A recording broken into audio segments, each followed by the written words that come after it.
Bienvenue dans l'univers enchanteur du conte africain 225, où les récits ancestraux prennent vie pour vous transporter au cœur des traditions et de la sagesse de l'Afrique. Dites-nous en commentaire, de quel pays magique venez-vous? Que se passe-t-il lorsqu'un pasteur puissant avec des secrets rencontre une femme désespérée qui n'a rien à perdre? La vérité les libérera ou détruira? Installez-vous, prenez votre pop-corn et découvrez-le alors que nous plongeons dans cette histoire vraie choquante. Dans une ville populaire du Nigeria, il y avait un pasteur que tout le monde respectait. Il s'appelait Pasteur John. Il dirigeait une église très populaire, et des gens venaient de loin pour l'entendre prêcher chaque dimanche. L'église était remplie à ras-bord, avec des gens debout à l'extérieur juste pour apercevoir l'homme de Dieu. Quand Pasteur John parlait, sa voix était puissante et ses mots semblaient toucher chaque cœur. Beaucoup croyaient qu'il avait une connexion spéciale avec Dieu. Il priait pour les malades, aidait les pauvres et bénissait les couples le jour de leur mariage. Mais derrière les portes closes, Pasteur John n'était pas l'homme saint que les gens pensaient. Il avait des secrets sombres que seules quelques personnes connaissaient. Un soir, après un service en milieu de semaine, Pasteur John était assis dans son grand bureau. La pièce sentait un parfum coûteux. Un jeune employé de l'église frappa et entra timidement. « Pasteur, les anciens veulent vous voir », dit le jeune homme en s'inclinant légèrement. Pasteur John leva les yeux, son sourire chaleureux mais ses yeux froids. « Dis-leur que je les rejoindrai bientôt », répondit-il calmement. Quand le jeune homme partit, Pasteur John se renversa dans son fauteuil. Son téléphone vibra, et il le prit. Un message d'un numéro inconnu apparut. « Dieu vous observe. Changez vos façons avant qu'il ne soit trop tard. » Pasteur John fixa le message un instant, puis sourit pour lui-même. Il le supprima et retourna à son travail.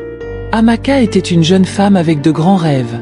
Elle avait récemment obtenu un emploi comme assistante personnelle de Pasteur John. Pour beaucoup, cela semblait être une bénédiction de travailler pour un homme aussi puissant.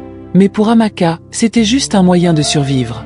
Sa mère était malade et avait besoin de soins constants, et Amaka devait envoyer de l'argent chez elle chaque mois. Trouver cet emploi semblait être un miracle, mais elle aussi avait un secret. Amaka était séropositive. Ce n'était pas quelque chose dont elle parlait, même à ses amis les plus proches. Le premier jour de travail, Amaka s'habilla soigneusement avec une chemise rose simple et une jupe bleue. Elle frappa doucement à la porte du bureau de Pasteur John. « Entrez », dit sa voix grave. Amaka entra, les mains légèrement tremblantes. « Bon après-midi, monsieur », dit-elle en forçant un sourire. Pasteur John leva les yeux et sourit chaleureusement. « Ah, vous devez être Amaka », dit-il en se levant pour lui serrer la main. « Bienvenue dans l'équipe. J'ai entendu de bonnes choses à votre sujet. »« Merci, monsieur », répondit Amaka, la voix stable mais le cœur battant. Pasteur John lui fit signe de s'asseoir. « Ce travail demandera beaucoup de vous », commença-t-il. « J'ai besoin de quelqu'un de loyal, travailleur et prêt à se sacrifier pour l'œuvre de Dieu. Êtes-vous prête pour cela? » « Oui, monsieur, je suis prête, » dit Amaka avec assurance. « Bien, » dit Pasteur John, son sourire s'élargissant. « Ici, nous sommes comme une famille. Nous nous protégeons, nous nous faisons confiance. Si vous avez des problèmes, venez me voir directement, d'accord? »« Oui, monsieur, merci, monsieur, » dit Amaka en hochant la tête. En quittant son bureau, Amaka ne pouvait se débarrasser d'un sentiment de malaise. Quelque chose dans le sourire de Pasteur John ne lui plaisait pas. Il était trop parfait, trop poli, comme un masque cachant quelque chose en dessous. Amaka se dit de se concentrer sur le travail. Elle avait besoin de l'argent, et c'était tout ce qui comptait. Mais au fond d'elle, elle ne pouvait ignorer la petite voix dans sa tête qui l'avertissait que cet emploi pourrait lui coûter plus qu'elle n'était prête à donner. Amaka travaillait comme assistante de Pasteur John depuis 2 semaines, et tout semblait bien aller au début. Elle apprit rapidement ses tâches, programmer des réunions, répondre aux messages et organiser les événements de l'église. C'était un travail chargé, mais Amaka était déterminée à faire de son mieux. « Amaka, vous faites du bon travail », dit Pasteur John un après-midi alors qu'elle lui tendait un dossier. « Très intelligente et travailleuse. J'aimerais que tout mon personnel soit comme vous. »« Merci, monsieur », répondit Amaka en souriant poliment. Mais au fil des jours, Amaka commença à remarquer des choses qui ne semblaient pas normales. Pasteur John la complimentait trop souvent. « Vous êtes belle aujourd'hui », dit-il un matin lorsqu'elle entra dans le bureau. « Cette couleur vous va bien. On voit que vous avez bon goût. » Merci, monsieur, dit Amaka, bien qu'elle se sente mal à l'aise. Elle ne savait pas s'il était juste gentil ou s'il y avait autre chose. Un soir, alors qu'Amaka s'apprêtait à partir, Pasteur John la rappela dans son bureau. « Amaka, dit-il en lui faisant signe de s'asseoir. Je veux qu'on parle. » Amaka s'assit lentement, le cœur battant un peu plus vite. « Oui, monsieur. »« Vous faites un travail incroyable, » commença Pasteur John en se penchant en avant. « Vous êtes différente. Il y a quelque chose de spécial en vous. »« Merci, monsieur, » dit Amaka en baissant les yeux sur ses mains. Pasteur John continua. « Vous savez, des gens comme vous sont rares. Vous n'êtes pas seulement travailleuse, vous êtes aussi très belle. Est-ce qu'on vous le dit souvent ?» Amaka se tortilla sur son siège. « Je n'y pense pas vraiment, monsieur. J'essaie juste de faire mon travail. » Pasteur John sourit, mais ses yeux la fixaient d'une manière qui lui donnait la chair de poule. « C'est bien, mais vous devriez connaître votre valeur. Une femme comme vous mérite d'être appréciée. »« Merci, monsieur, » dit Amaka rapidement en se levant. « Je finirai le travail que vous m'avez donné avant demain. » Elle se tourna pour partir, mais Pasteur John l'arrêta. « Attendez, Amaka, ne vous précipitez pas. On discute, c'est tout. J'espère que vous vous sentez à l'aise avec moi. Vous savez que vous pouvez me faire confiance, n'est-ce pas ? » « Oui, monsieur, » dit-elle en forçant un sourire. En quittant le bureau, Amaka ressentait un mélange étrange d'émotions. Elle n'aimait pas la façon dont Pasteur John lui parlait, mais elle ne voulait pas non plus perdre son emploi. Elle avait besoin de l'argent pour s'occuper de sa mère malade. Cette nuit-là, Amaka ne pouvait pas dormir. Elle repassait les mots de Pasteur John dans sa tête. « Vous êtes très belle. Vous méritez d'être appréciée. » Pourquoi dit-il ces choses ? Se demandait-elle. Est-ce qu'il parle comme ça à tout le monde ou juste à moi ? Amaka décida de l'ignorer et de se concentrer sur son travail. Mais au fond d'elle, elle savait que ce n'était pas la fin. Le comportement de Pasteur John n'était que le début, et elle n'était pas sûre d'être prête pour ce qui allait suivre. Amaka était à son bureau, passant en revue des dossiers et s'assurant que l'emploi du temps de Pasteur John pour la semaine était organisé. C'était un après-midi calme jusqu'à ce que l'interphone sonne. « Amaka, venez dans mon bureau », dit la voix grave de Pasteur John. « Oui, monsieur », répondit-elle en rassemblant son carnet et son stylo. Elle marcha jusqu'à son bureau et frappa légèrement avant d'entrer. « Entrez, Amaka, asseyez-vous », dit Pasteur John avec un sourire, en lui indiquant le siège en face de lui. Amaka s'assit, son carnet en main, prête à prendre des notes. Mais Pasteur John ne parla pas de travail. Au lieu de cela, il se pencha en avant et dit « Amaka, vous savez que vous êtes spéciale, n'est-ce pas ?» Elle fronça légèrement les sourcils, incertaine de la direction que prenait la conversation. « Merci, monsieur, » dit-elle prudemment. « Non, je le pense vraiment, » continua Pasteur John en tendant la main pour prendre la sienne. « Vous n'êtes pas seulement travailleuse, vous êtes belle, gracieuse. Vous avez quelque chose que beaucoup de femmes n'ont pas. » Amaka retira rapidement sa main, sentant un nœud dans son estomac. « Monsieur, je pense qu'on devrait se concentrer sur le travail, » dit-elle en essayant de garder une voix stable. Pasteur John sourit doucement, se renversa dans son fauteuil. « Amaka, ne soyez pas si tendue. Vous savez, dans la vie, il y a des opportunités qui ne se présentent qu'une seule fois. Vous êtes dans une position que beaucoup de gens feraient n'importe quoi pour avoir. N'importe quoi. » Amaka n'aimait pas le ton de sa voix. « Monsieur, je suis juste ici pour faire mon travail, » dit-elle fermement. Le sourire de Pasteur John s'estompa légèrement. « Amaka, laissez-moi être clair avec vous. Il y a beaucoup de belles femmes là-dehors qui sont prêtes à tout pour prendre votre place. Si vous voulez garder votre emploi, vous devriez réfléchir à comment être flexible. » Amaka sentit son cœur s'effondrer. « Monsieur, je ne comprends pas ce que vous voulez dire, » dit-elle, bien qu'au fond d'elle, elle savait exactement ce qu'il voulait dire. Pasteur John éclata d'un rire court, ses yeux froids. « Vous êtes intelligente, Amaka. Je suis sûr que vous comprenez. » Elle se leva rapidement. « Monsieur, s'il n'y a rien d'autre, j'aimerais retourner au travail. » Le sourire de Pasteur John avait disparu. Il la congédia d'un geste. « Allez-y, mais réfléchissez à ce que j'ai dit. Ne me faites pas regretter de vous avoir donné cette opportunité. » Amaka sortit du bureau, l'esprit en ébullition. Elle savait qu'elle ne pouvait pas céder à ses exigences, mais elle savait aussi combien elle avait besoin de cet emploi. Une semaine plus tard, elle arriva au travail comme d'habitude, seulement pour trouver une lettre qui l'attendait sur son bureau. Elle était courte et froide. Par la présente, nous vous informons que vos services ne sont plus requis. Veuillez restituer immédiatement tous les biens de l'entreprise. Les mains d'Amaka tremblaient en lisant la lettre. Elle se rendit au bureau de Pasteur John pour demander une explication, mais son garde personnel l'arrêta. « Il est occupé », dit le garde. Amaka quitta l'église ce jour-là avec ses affaires dans une petite boîte. Les larmes lui montaient aux yeux alors qu'elle marchait sur la route. Elle pensa à sa mère malade dans le village et à comment elle allait gérer sans emploi. Pendant des semaines, Amaka chercha un autre emploi, mais rien ne se présenta. Elle se sentait piégée, en colère et impuissante. Au fond d'elle, elle savait que Pasteur John l'avait licenciée parce qu'elle avait refusé de jouer son jeu.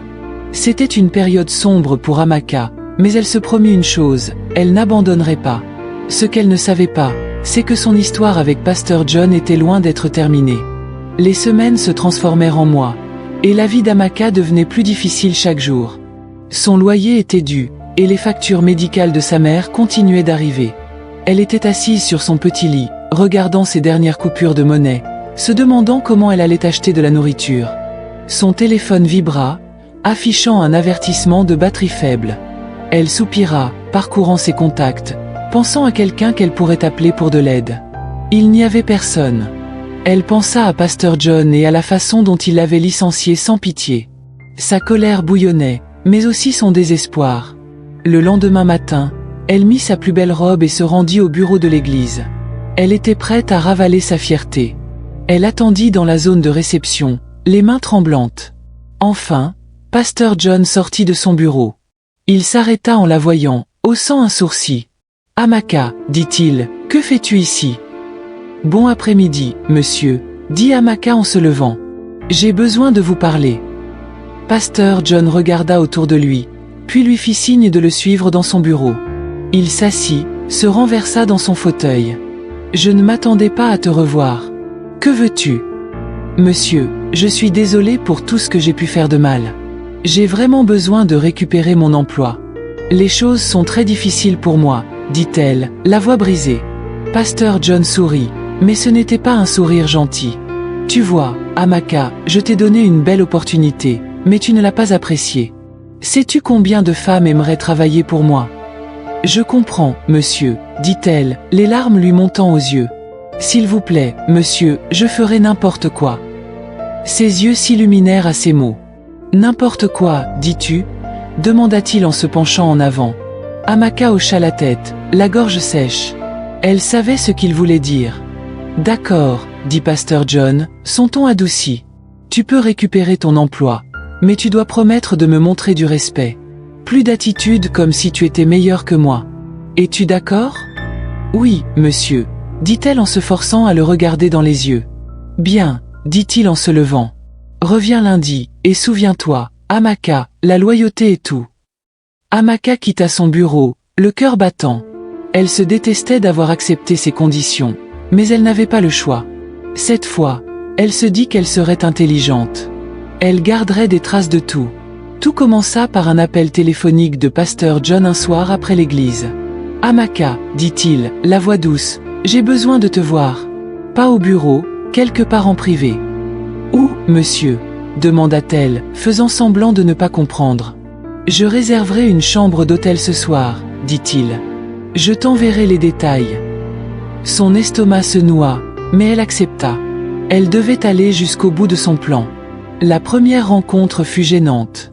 Amaka était assise au bord du lit d'hôtel, regardant Pasteur John enlever sa cravate. « Tu as l'air tendu, dit-il en s'asseyant à côté d'elle. « Je vais bien, monsieur, répondit-elle en forçant un sourire. « Tu n'as pas besoin de m'appeler monsieur ici, dit-il en posant une main sur son genou. « Détends-toi. » Elle hocha la tête, ravalant son dégoût. Elle se rappela pourquoi elle faisait cela. Au fil des semaines, leurs rencontres devinrent une routine. Après les services religieux, Pasteur John l'appelait et lui demandait de le rejoindre dans une chambre d'hôtel. Il lui remettait des enveloppes d'argent, disant « Utilise ça pour le traitement de ta mère. » Mais ce qui choquait Amaka le plus, c'était son insouciance. Il ne demandait jamais de protection. « Je suis un serviteur de Dieu, disait-il avec fierté. Dieu protège les siens. Amaka avait envie de rire de ces paroles, mais elle restait silencieuse. Elle enregistrait leur conversation sur son téléphone, cachant les fichiers dans un dossier secret. Elle sauvegardait aussi chaque message texte qu'il envoyait. La nuit, quand elle était seule, elle pleurait. Elle détestait ce qu'elle faisait, mais sa colère la faisait tenir. « C'est lui qui a commencé », murmurait-elle pour elle-même. « Je le ferai payer pour tout. » Grace, la femme de Pasteur John, était assise dans le salon un soir, regardant son mari faire défiler son téléphone sans fin. Il faisait cela souvent ces derniers temps. « John, tu es sur ce téléphone toute la journée », dit-elle en essayant de paraître désinvolte. « Je réponds aux messages de l'église », répondit-il sans lever les yeux. Grace l'observa. Quelque chose dans son ton semblait faux. Elle avait remarqué de petits changements. Ses retards après l'église, ses réunions soudaines, la façon dont il évitait ses questions. Ce soir-là, elle décida de faire quelque chose. Le lendemain, Grace appela Amaka dans son bureau à l'église. « Amaka, assieds-toi », dit-elle en croisant les bras sur sa poitrine. Amaka hésita mais s'assit. « Bonjour, madame. » Grace se pencha en avant. « Amaka, je suis une femme, et je sais quand quelque chose ne va pas. Il se passe quelque chose entre toi et mon mari, n'est-ce pas ?» Le cœur d'Amaka s'arrêta. « Madame, je ne comprends pas de quoi vous parlez, » dit-elle en gardant une voix stable. Grace esquissa un sourire. « Je vois la façon dont il te regarde, et j'ai remarqué à quel point tu sembles mal à l'aise autour de moi. Laisse-moi t'avertir maintenant, Amaka, si tu fais quelque chose que tu ne devrais pas, ça ne finira pas bien pour toi. » Amaka secoua la tête rapidement. « Madame, je respecte vous et Pasteur John. Je ne ferai jamais rien pour manquer de respect à cette famille. » Les yeux de Grace restèrent fixés sur elle. « J'espère, Amaka. Fais attention. » En quittant le bureau, les mains d'Amaka tremblaient. Elle sentait les murs se refermer sur elle. Grace ne croyait pas son déni. Elle faisait confiance à son instinct depuis des années, et il ne l'avait jamais trahi. Ce soir-là, elle appela son amie, Sœur Joy, pour des conseils. « Joy, j'ai besoin de ton aide. Quelque chose se passe avec John, et j'ai besoin de connaître la vérité, » dit Grace. « Grace, tu as besoin de preuves avant de l'affronter. As-tu pensé à engager quelqu'un ?» répondit Joy. L'idée resta dans l'esprit de Grace. Le lendemain matin, elle appela un détective privé. 2 semaines plus tard, Grace reçut un appel du détective. « Madame, j'ai suivi Pasteur John jusqu'à un hôtel hier. » « Il n'était pas seul, » dit l'homme. Grace serra son téléphone. « Avec qui était-il ?»« La jeune femme qui travaille comme son assistante, » répondit-il. Le détective envoya à Grace des photos, des preuves claires de Pasteur John entrant à l'hôtel avec Amaka. Grace fixa les photos cette nuit-là, ses émotions mêlées de colère, de tristesse et de trahison. « Alors, c'est vrai, » murmura-t-elle pour elle-même. Mais elle n'agit pas immédiatement. Au lieu de cela, elle décida d'attendre. Elle voulait le moment parfait pour les confronter tous les deux. « John, tu penses que tu es intelligent, » murmura-t-elle en serrant les photos. « Voyons à quel point tu es intelligent quand j'en aurai fini avec toi. » Le plan de Grace était en place, et la tempête arrivait. Pasteur John était assis dans son bureau un soir, se regardant dans le miroir. Il avait l'air pâle et fatigué. Il avait perdu tellement de poids que même ses vêtements préférés ne lui allaient plus correctement. Il se renversa dans son fauteuil et soupira lourdement. Amaka entra avec des documents à signer. « Bonsoir, monsieur », dit-elle en évitant son regard. « Laissez-les sur la table, » dit Pasteur John faiblement, la voix rauque. Amaka posa les papiers et hésita. Elle pouvait voir la douleur sur son visage et la façon dont ses mains tremblaient. « Monsieur, allez-vous bien ?» demanda-t-elle doucement. Il leva les yeux, ses yeux se plissant. « Pourquoi tu t'en soucies ? Tu veux juste ton salaire à la fin du mois, n'est-ce pas ?» Amaka recula, choquée. « Non, monsieur, je demandais juste. » Il la congédia d'un geste. « Va-t'en. » En quittant la pièce, Amaka ne pouvait se débarrasser de la culpabilité qui grandissait en elle. La santé de Pasteur John déclinait clairement, et bien qu'elle ne connût pas toute la raison, elle soupçonnait que cela était lié à leur rencontre secrète. Plus tard cette nuit-là, alors qu'Amaka était allongée sur son lit, ses pensées s'emballaient. « Et si c'était à cause de moi ? Et si j'avais causé cela ?» murmura-t-elle pour elle-même. Mais ensuite, elle se rappela comment il l'avait traitée. Comment il l'avait forcé dans cette situation? Il s'est fait ça à lui-même, marmonna-t-elle, essayant de se convaincre. Mais au fond d'elle, la culpabilité persistait. C'était un dimanche matin lumineux, et l'église était remplie de gens pour une réunion spéciale avec les anciens. Pasteur John était assis à la tête de la table, essayant de paraître composé malgré sa santé déclinante.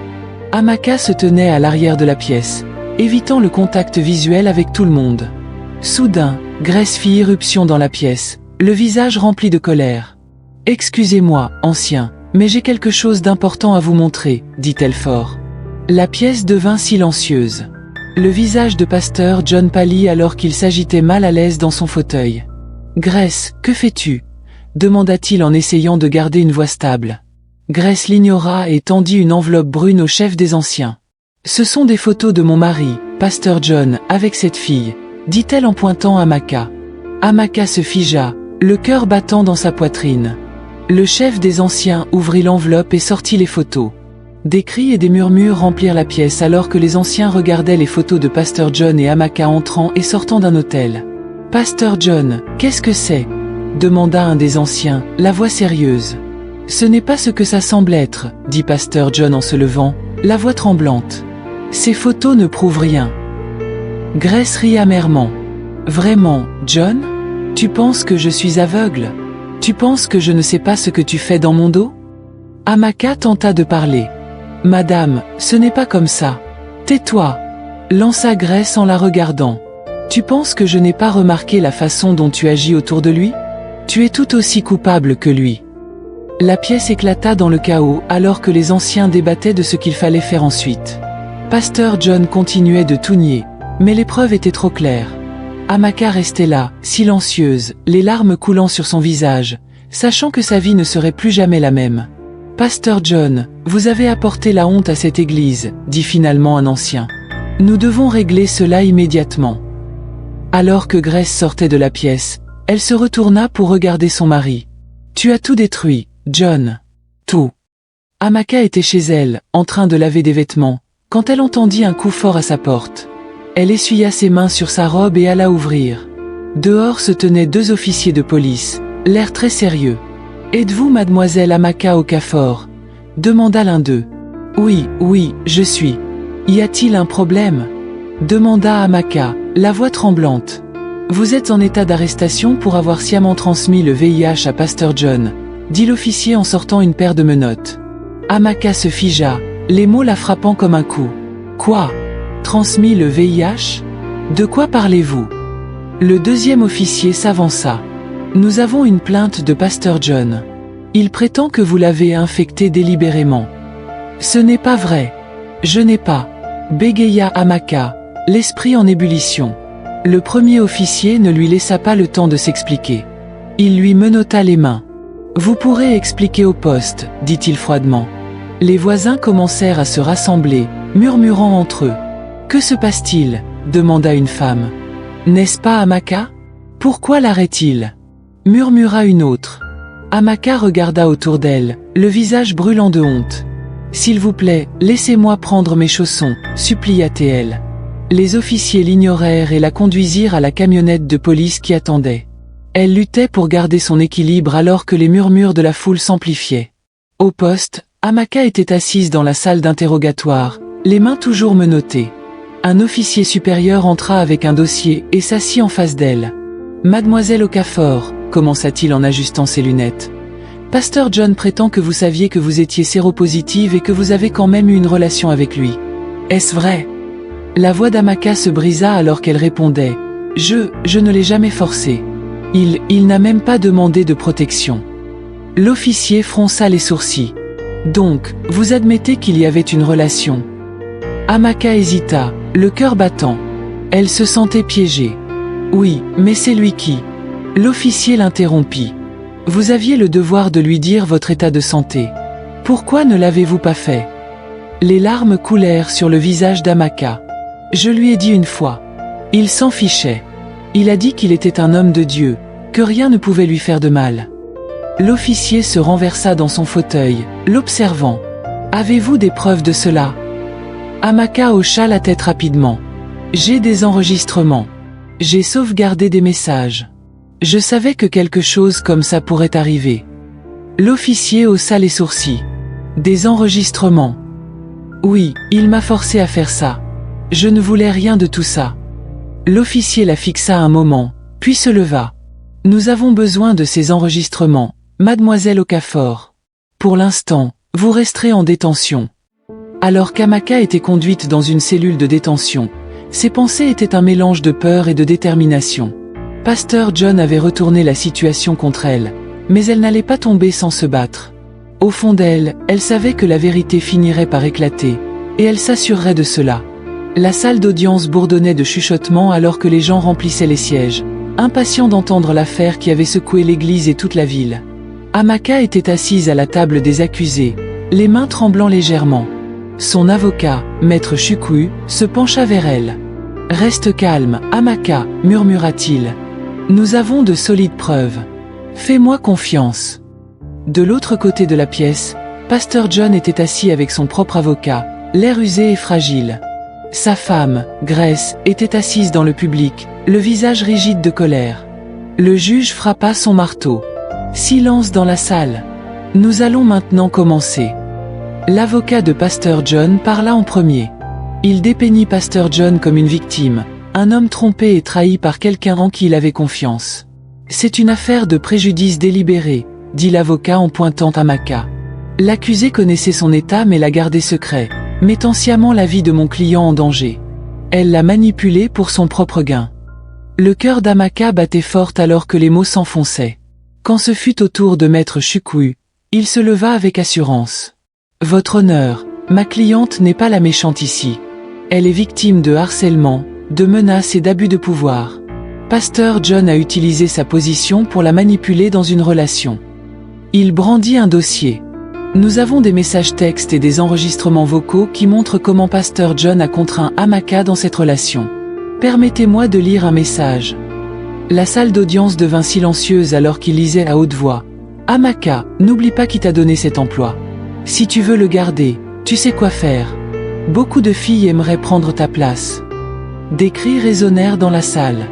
Maître Chukwu continua. « Ce n'est qu'un exemple parmi tant d'autres de la manière dont Pasteur John a abusé de son pouvoir. » Ensuite, il appela le détective privé à la barre.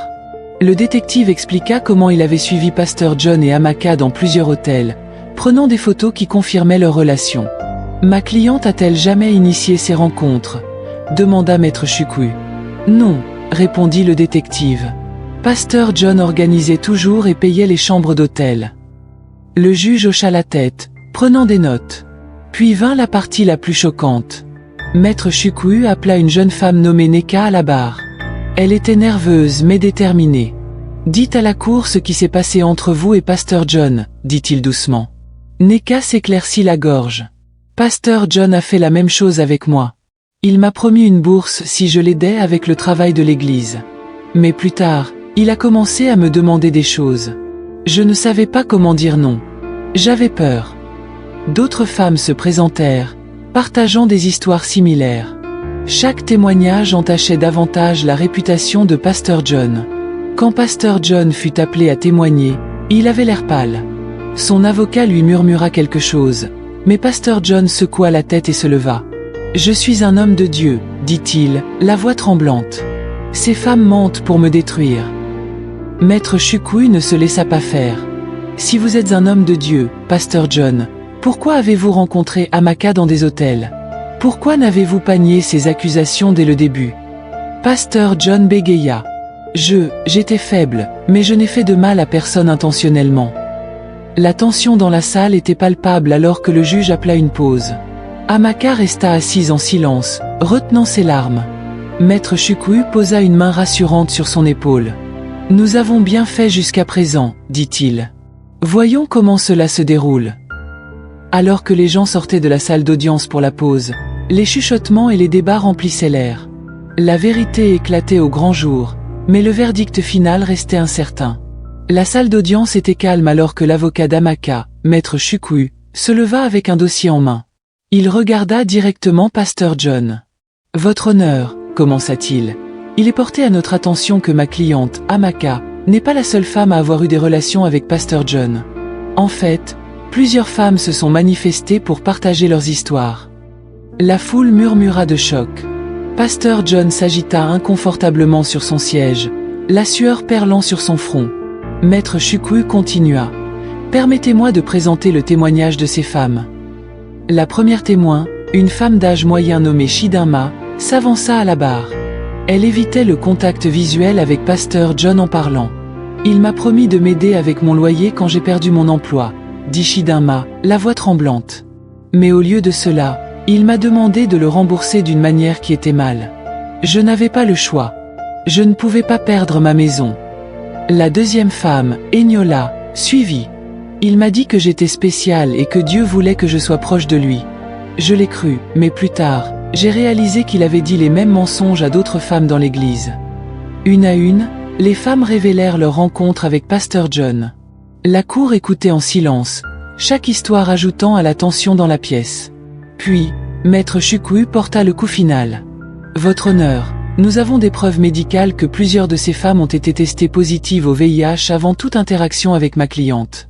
Il est clair que Pasteur John a caché son état et l'a transmis à plusieurs victimes. » L'avocat de Pasteur John se leva, l'air pâle. « Objection, Votre honneur.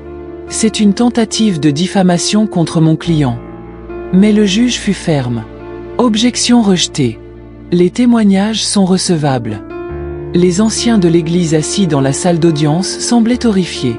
Un ancien murmura à un autre, « Cet homme a détruit tout ce que nous représentons. » Pasteur John s'effondra sur son siège, la tête dans les mains. Ses secrets étaient révélés, et le respect qu'il commandait autrefois avait disparu. Le jour du verdict arriva enfin. Le juge entra dans la salle d'audience, et tout le monde se leva. Amaka se tenait calmement, les mains tremblantes. Elle ne savait pas à quoi s'attendre. Le juge parla lentement et clairement. Après avoir examiné les preuves et les témoignages présentés, cette cour ne trouve aucune preuve qu'Amaka ait intentionnellement infecté Pasteur John avec le VIH. Les témoignages d'autres femmes et les rapports médicaux ont montré que l'état de Pasteur John précède sa relation avec l'accusé. Il y eut une pause, et le juge continua. Par conséquent, Amaka est déclarée non coupable de toutes les charges. La salle d'audience éclata en réactions mitigées. Certains applaudirent, d'autres restèrent sous le choc, et quelques-uns murmuraient avec colère entre eux. L'avocat d'Amaka se pencha et murmura « Tu es libre maintenant. C'est fini. » Amaka laissa échapper un souffle tremblant. Elle avait gagné, mais ça ne ressemblait pas à une victoire. Sa vie était changée à jamais, et la culpabilité de tout ce qui s'était passé pesait encore lourdement sur elle. Pasteur John, quant à lui, restait figé sur son siège. Sa congrégation s'était retournée contre lui, et il avait tout perdu, sa réputation, sa position et sa famille. Alors qu'Amaka sortait de la salle d'audience, elle entendit des gens parler du scandale. « Qui aurait pensé que Pasteur John pouvait faire une chose pareille ?» dit une femme. Une autre ajouta « Dieu ne dort pas. Ce qui se fait dans l'obscurité finit toujours par être révélé. » Amaka leva les yeux vers le ciel, le cœur lourd mais l'esprit déterminé. Il était temps de recommencer. Elle n'oublierait jamais ce qui s'était passé, mais elle se promit de construire une nouvelle vie, loin des ombres de son passé. Le parcours d'Amaka est un rappel puissant que la vie peut nous mener à travers des chemins inattendus et douloureux, mais chaque défi apporte des leçons à apprendre. À travers son expérience, nous voyons comment le pouvoir et la confiance peuvent être mal utilisés par ceux qui occupent des positions d'autorité, et l'impact dévastateur que cela peut avoir sur les autres. C'est une histoire d'avertissement pour les communautés, pour qu'elles tiennent les leaders responsables et ne suivent pas aveuglément sans poser de questions. La chute de Pasteur John met en lumière le danger de vivre une double vie et les conséquences de la malhonnêteté. Peu importe combien quelqu'un essaie de cacher ses actions, la vérité finit toujours par éclater. Son histoire montre également comment le pouvoir incontrôlé et la manipulation peuvent détruire des vies, y compris celle du manipulateur lui-même. Merci beaucoup d'avoir regardé et de m'avoir rejoint dans ce voyage émotionnel. J'apprécie votre temps et votre attention, et j'espère que cette histoire vous a fait réfléchir aux leçons importantes que nous pouvons tous tirer de l'expérience d'Amaka. J'aimerais connaître vos pensées dans les commentaires ci-dessous. Je serai là pour les lire. Si vous avez aimé cette histoire, n'oubliez pas de cliquer sur le bouton « J'aime », de vous abonner à ma chaîne et d'activer la cloche de notification pour ne jamais manquer d'autres histoires captivantes et stimulantes. Votre soutien m'aide à donner vie à encore plus d'histoires comme celle-ci. À la prochaine, restez en sécurité et restez bénis. La prochaine fois je vais prendre le nom des bavards. Aider, absent.